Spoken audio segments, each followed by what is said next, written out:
This is the Dungeon Master's Handbook.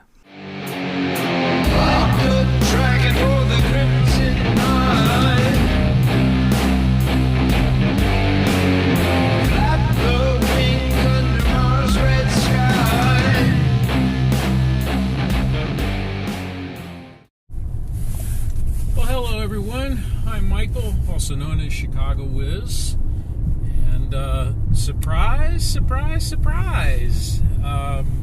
did not expect to be podcasting again, but here I am. I know it's been a while, but yeah, why are you hearing my voice? Well, well, let me put it simply. It's because there's a new project that is hitting some parts of the, I guess you could call it the RPG social media world, and I'm hoping to participate in it, and I want to drag you all into the madness that's probably going to hit me next year. I am referring to the hashtag Dungeon23 idea that is really getting a lot of people's attention. So I want to say about 10 days ago, maybe a couple weeks ago, a gentleman by the name of Sean McCoy posted something to social media on his Substack blog and I think on Twitter, and was talking about the idea of, hey, let's make a mega dungeon in the following manner. We're going to make it in 2023. We're going to, excuse me while I jump out into traffic here. We're going to basically draw and key a room a day. At the end of the month, that's your level. And so by the end of 2023, we will have a 365 room, 12 level mega dungeon. And on the surface of it, that's a pretty cool idea. You know, it kind of falls into the things that you hear other people talking about, like, oh, you should, journal daily or blog daily, or, for the next 10 days, I'm going to blog about blah, blah, blah, and all that. And I typically don't do these things because good Lord, I'm like a squirrel in a forest sometimes. I'll see the next neat idea or the next thing that drags me down into whatever I'm going to focus on, and previous project, whatevs, I'm on this new thing, see? But this kind of was interesting, and I was like, oh, that's really neat. I wonder what's going to come of it. Well, then there's the thing that actually sucked me in. And mind you, it wasn't about the coolness of a dungeon or the challenge of making something. No, it was something far more basic and probably far more sad. A couple of people posted the planners that they were going to use. And there's this little planner from Japan called I'm going to probably mispronounce it, so please forgive me. It's called a Hobonichi Tekko. And the kind of planner that they were talking about, it's a calendar, but each space on the calendar is a freaking grid. So you got basically a piece of graph paper with a calendar over the top of it. I'm like, oh, that makes this so easy. And if I get a burst of inspiration, I could do 4 or 5 days in advance, and none's the wiser. I could just spend that time filling it in, doodling about what I want, blah, blah, blah. And that got me. I'm like, this is just too damn cool. So I bought the damn thing, probably for a lot more money than I should have. So I am now part of Dungeon23. Now, 365 rooms, 12 levels, and damn it, I want this thing to get played. So the other side of the coin of this is that as soon as I get enough of a first level done, or if I get the first level done soon enough, I'm going to start running the goddamn thing. Dungeons were made to be played. And I appreciate it. There's a lot of different reasons that people make dungeons. Some of them it's an artwork. Some of them it's just, a form of noodling around. Some people do it like they write stories. This is how I express my creativity without the intention of running it. And that's fine. But if I'm going to put all of this effort into creating this thing, I want people to experience it. I want to drag them down into the nightmare. And come January, if you've ever wanted to play in one of my games, or if you have played in one of my games and I haven't driven you away with my craziness, be looking for players that I'm going to be doing, and come see what this Dungeon23 is about.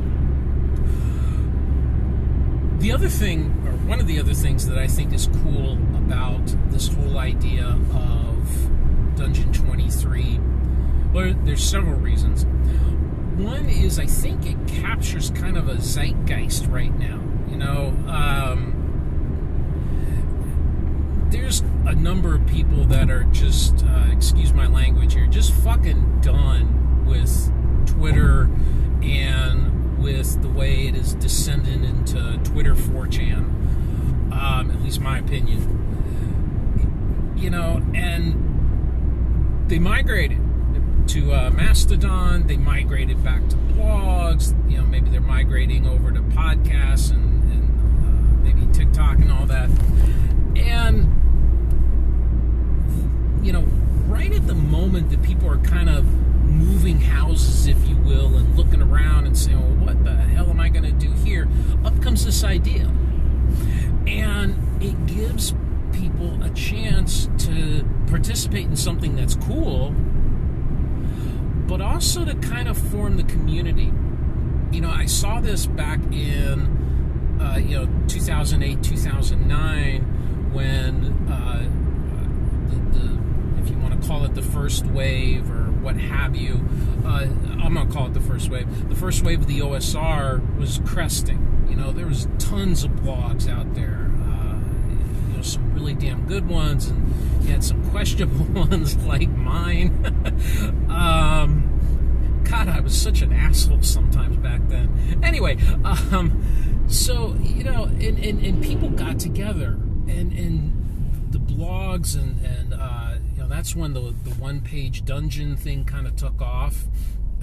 David Bowman, I still miss you, man. You were awesome creator. Anyway, around that time, people kind of gelled into this community. And, a few years passed, and then you had, 2011, 2012, you had Google+. And if you want to call it the second wave of the OSR, and sorry for the background noise, I'm in traffic, so I'm sure the audio quality of this is going to be shit. And forgive me, I cuss a lot now. Google+. So, people came together, second wave, and again, you had some ideas that kind of gelled around that time. I think there was the flail snails that happened, where people were taking characters and just running them in all sorts of different environments, and people were sharing their dungeons and their campaigns and creations, and it was a really cool time. And then after Google Plus died, I think things kind of moved to Twitter. I know, it seemed like then there was a lot of things happening on Twitch, and doing the live plays, or people were recording their plays, and podcasts were taking off.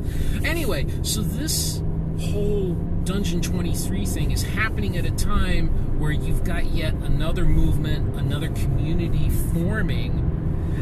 So it's going to be really interesting to see what comes out of this, how things gel, what people do. You've got the old farts like me who have a certain approach to dungeons and gaming and whatnot, and you have a much younger, different kind of generation that's coming into it.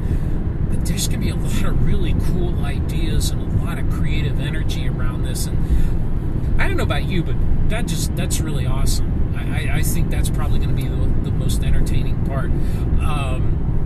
So I'm here on Mastodon now, and I'll put a link to where you can find me on Mastodon. It's far easier to get involved with Mastodon than I think some of the critics say. But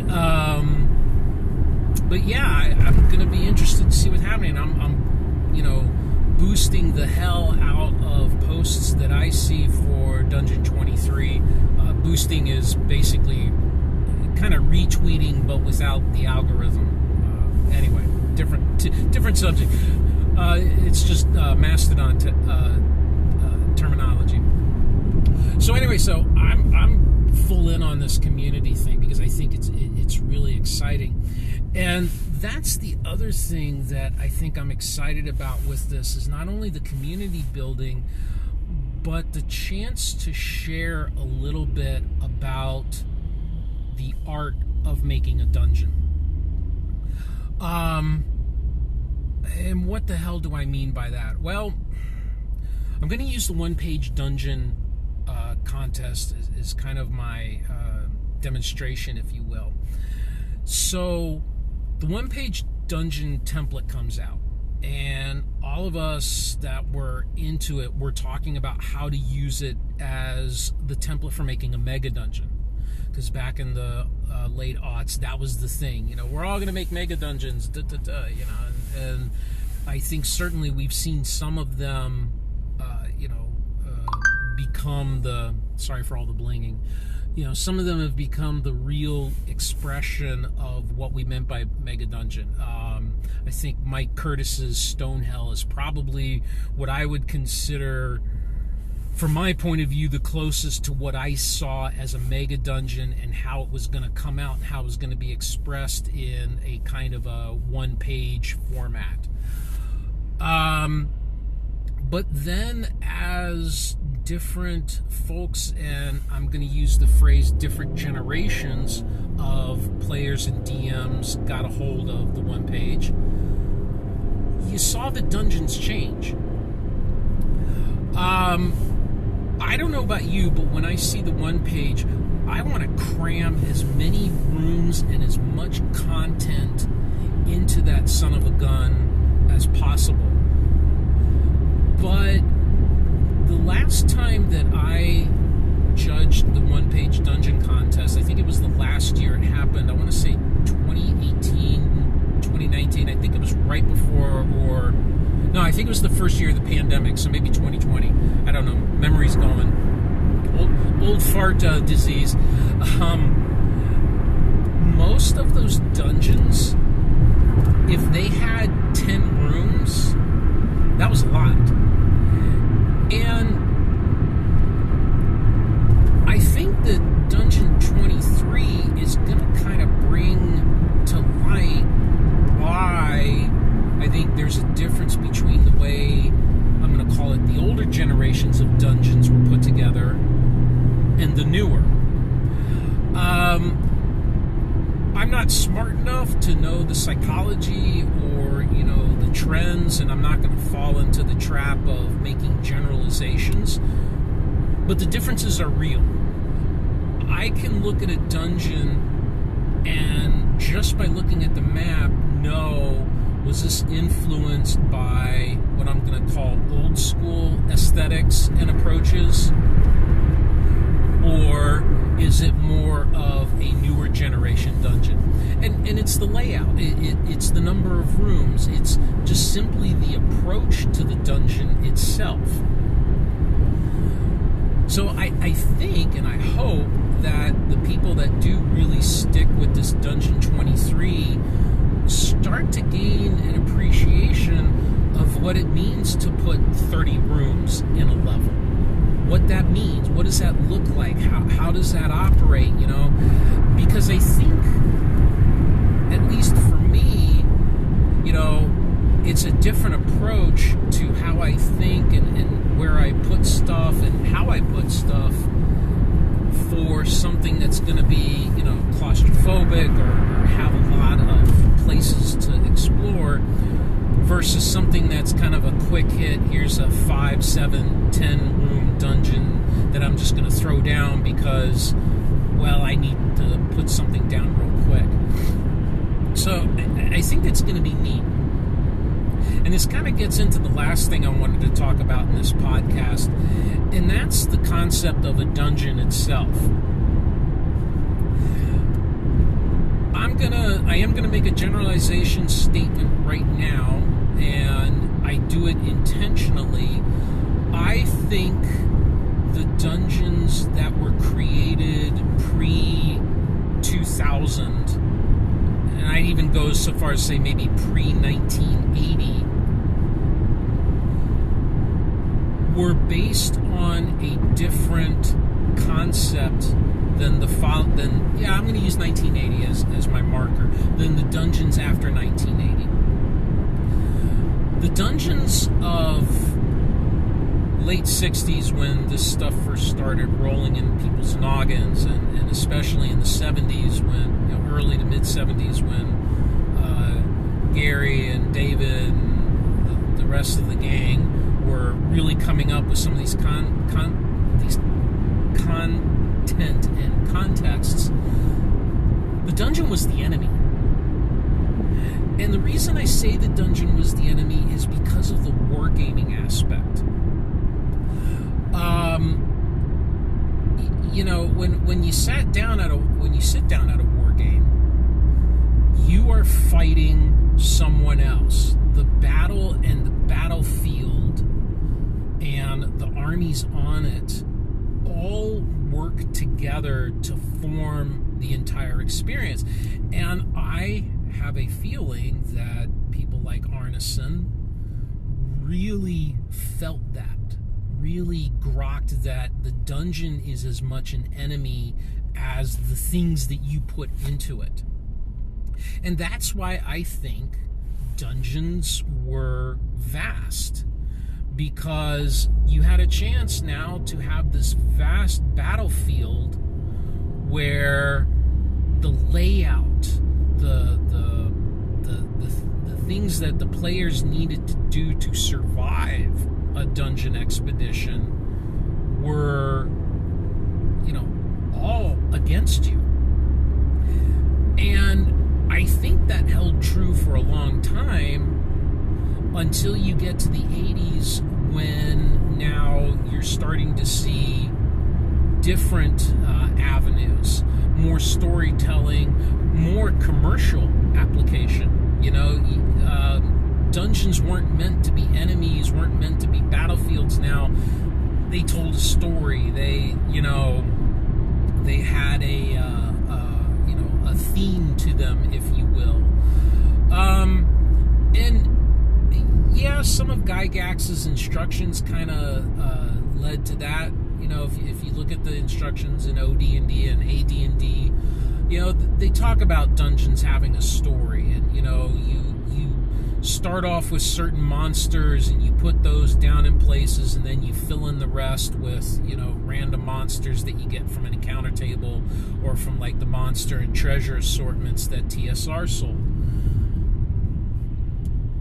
And I think that the idea of the dungeon itself as an enemy was maybe kind of lost.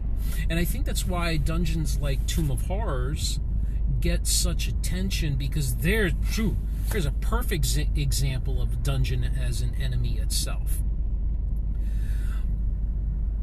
I like that now maybe Dungeon23 is going to bring people maybe back into that mindset, or at least give them an opportunity to consider that mindset, that when you're sitting down and you're trying to put together a 30-room level, you've got an opportunity now to think about the dungeon in a whole new way. It's not just a quick 5-room, here's the story, boom, we're done, now we're going to move on to the next one. No. You get to mess around now with something that it itself is alive. And I think that's why I enjoy dungeon making so much, is because to me, the dungeon itself is alive. I blogged about this a little bit earlier this week about some writings that a gentleman by the name of Philotomy back in the late aughts wrote about. Philotomy's OD&D musings. I don't know if he's still active. I know his blog, or at least the blog that I'm aware of, has been dead for a while. So it's possible he might still be on. And Philotomy, if you're around, hi, miss you, guy. Love reading what you wrote. But Philotomy talked a lot about how the dungeon is alive and it's your enemy, and it wants to kill you. I mean, you think about it. You have a structure that has been around for hundreds, maybe thousands of years. This structure has seen horrors. This structure has seen things that are just terrible. There's creatures living in it, full of evil and nastiness. And that energy's gotta go somewhere. And it's bled off. It's bled off into the very stones, the very air that this dungeon is made of. And now the dungeon's alive, and it doesn't give a damn about you. You're an invader. You're something that doesn't belong. You bringing your light, you bringing your spells, you bringing your tools and your curiosity and your desire to take things from it. You want to come in and loot. You want to come in and pillage. You want to kill that which serves the dungeon, that which, is part of the dungeon, and you want to remove it or destroy it? Oh, no. That just won't do. You are in my world now. You are in my territory, and you have to play by my rules. Doors that refuse to open? Hell yes, they refuse to open. I'm trying to bottleneck you. I'm trying to stop you from going any further, and I'm trying to make you waste time or give up surprise and let everyone else know where you are. You can't see in the dark when you can see up above? Well, then you should have, damn it, stayed up above where the rules are the rules like you're familiar with. Down here, the rules are as I make them. And if my monsters can see perfectly in the darkness and you can't, too bad, so sad. There's the exit. Don't let the door hit you in the ass when you leave. Oh, yeah. You think I want you to live? Oh, no. I want you to die in my bowels. I want you to look at the darkness and be afraid as it swallows you whole, whether it's at the end of a sword or because you stumbled into the wrong pool and drank the water and died a horrible poisonous death. No, I don't care at all. I want to hear you scream. Your screams and your death throes, they're what I live on. They're how I feed. They're how I grow. And if you dare to go deeper, the horror is only going to get worse. The challenges are only going to get darker and more horrible. And trust me, I'm waiting there at the bottom. I'm waiting there to see if you think you can dare long enough to come down and find the most precious of my treasures, because you're going to sacrifice a lot to get there, even your life. That's what a dungeon is about in my world. All right, that's it. Until next time, game on.